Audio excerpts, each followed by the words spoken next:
Alright, hello everyone. So today we're working with a multivariable calculus or Calc 3 problem.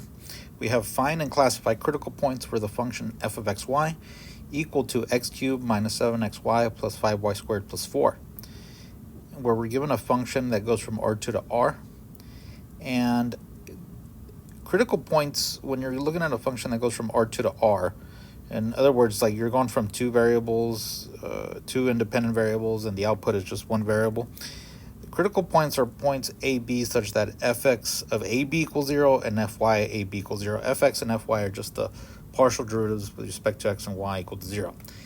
These critical points must satisfy those two conditions of fx of a, b equals 0 and fy a, b equal to 0. That's very important. Big mistake that I see people make is that they'll go ahead and find maybe the values that make the partial derivative of x with respect to 0. They're like, okay, that's it, that's a critical point. But they actually don't check that it makes the partial derivative of y equal to 0. The points must make both partial derivatives equal to 0. And another thing just to note here, I'm not going to be working with functions that have 3 independent variables or 4, just 2 here.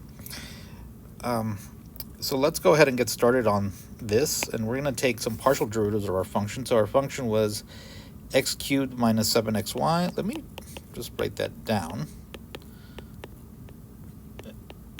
Plus 5y squared plus 4. So again, x cubed minus 7xy plus 5y squared plus 4. So if I took fx, here the partial derivative with respect to x, you get 3x squared minus 7y. And the partial with respect to y is minus 7x plus 10y. Okay. All right. So the next thing you're going to do is you're going to set both of these partial derivatives equal to 0. So 3x squared minus 7y equals 0, and minus 7x plus 10y equals 0.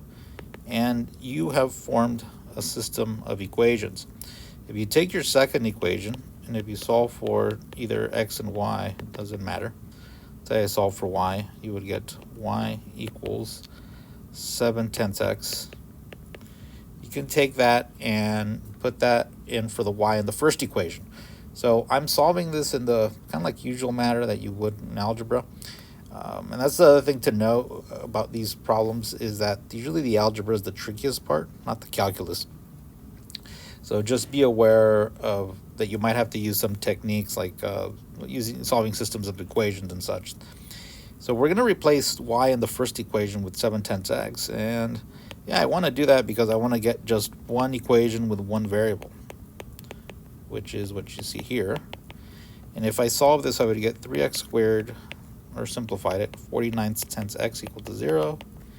I could factor an x out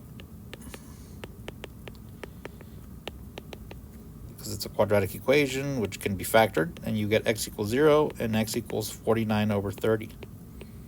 So with each of these x's, I need to have a y. And how do I accomplish that? Well, I can take each of these x's individually. So I said individually. Please make a note of that, and plug them back into either one of my equations here. So, or that substitution where I said y equals 7/10 x. So if x equals 0, then y would equal 7/10 times 0, or just 0. And if x equaled 49/30, then it'd be 7/10 times 49/30, which would give you 343/300. Okay. So your critical points here are 0, 0, and 49/30, 343/300. We found our points, but we have to classify them now. Okay, we have to figure out whether they're going to be mins or maxes or neither, or saddle points. And that's where we go to what we have here. So this is a classification of critical points for functions that go from R2 to R. Yeah, there are other ways of classifying other points from R3 to R or 4, but again, we're not covering that here. It's kind of a whole, and say different, it's not a whole different topic, but it is considerably different from what I wrote here. So the first thing you want to do is you want to consider this quantity called D, which is made up of a product of basically the second partials here. So d equals fxx, x naught, y naught, which is fxx is the second partial derivative of x, fyy, which is the second partial with respect to y, x naught, y naught, minus fxy, x naught, y naught, all squared. So fxy is basically the mixed partial, okay, squared. We're going to form that quantity. So basically you're going to take your partials, your second partial derivatives, and you're going to plug in your critical points into this. And another way of describing that is with the determinant of what you see right here, reading as rows, fxx, x naught, y naught, fxy, x naught, y naught. That's my first row. Then my second row is fxy, x naught, y naught, times, sorry, and then fyy, x naught, y naught. Okay, so you take the determinant of that, you just get what I have here above. And we have these results. If d is greater than 0 and fxx of your point, your critical point, is greater than 0, then x naught, y naught is a relative minimum. And if d is greater than 0 and fxx, x naught, y naught is less than 0, then your point is a relative max. And if d equals 0, if d is less than 0, then x naught, y naught is a saddle point. And if d equals 0, then it is inconclusive whether f of x, what I meant to say there, x naught, y naught is a relative minimum or a maximum or a saddle, okay? Whether it is minimum, max, min, or saddle. Okay. Here's where you would have to try something else. And it's kind of like the worst case scenario because you've done all this work and then you get d equals 0 and it's like, oh, I can't tell you anything. So here's what we would do. We would go ahead and take the second partial derivatives, which I did.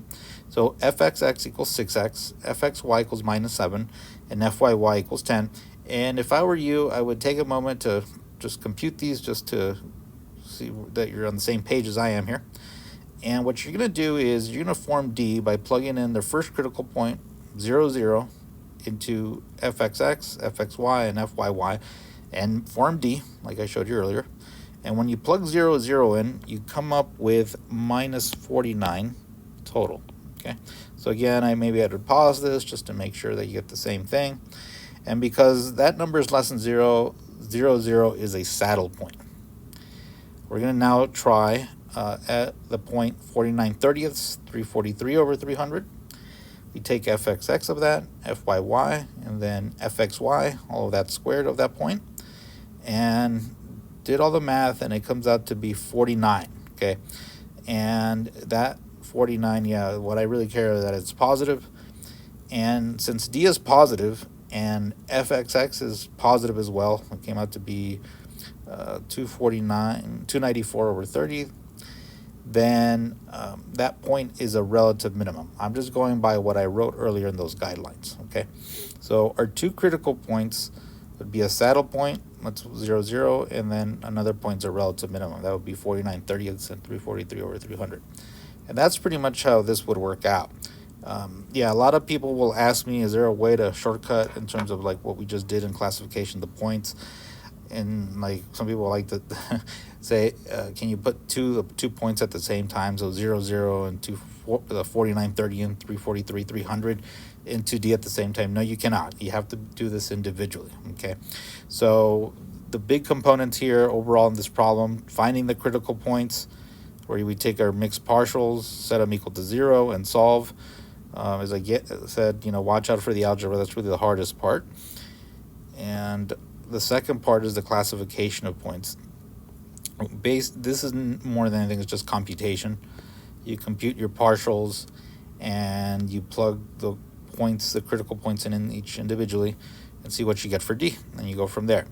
Now, if your case where you have the case d equals 0, you'd have to try something else to classify if you have any critical points. So for example, if you had x squared minus 2xy plus y squared, this function would give you 0 here for your critical points, which is, yeah, your critical point would be 0, 0, I'm sorry, and d would equal 0 is what I meant to say. So you'd have to do something else. Another thing you could do is rewrite this as x minus y squared, and that's greater than or equal to 0. So the point 0, 0, which you would have found from taking the partials, would have given you, would be 0 here. So that means that that would be the minimum point, the minimum value. It would be a relative, and in fact, it's an absolute minimum. But what I'm getting at here again is that, yeah, if d is 0, often you have to do something like use algebra, use properties of your expressions. In this case, something squared is always positive or 0. So if you consider 0, 0, yeah, that would be 0. And yeah, I just got the 0, 0 by taking the mixed partials. That's getting the mixed partials, that gives you your critical points. But the classification, when d equals 0, you have to try something out like this a lot of the time. Okay, well, thank you for your time. Hope this helps.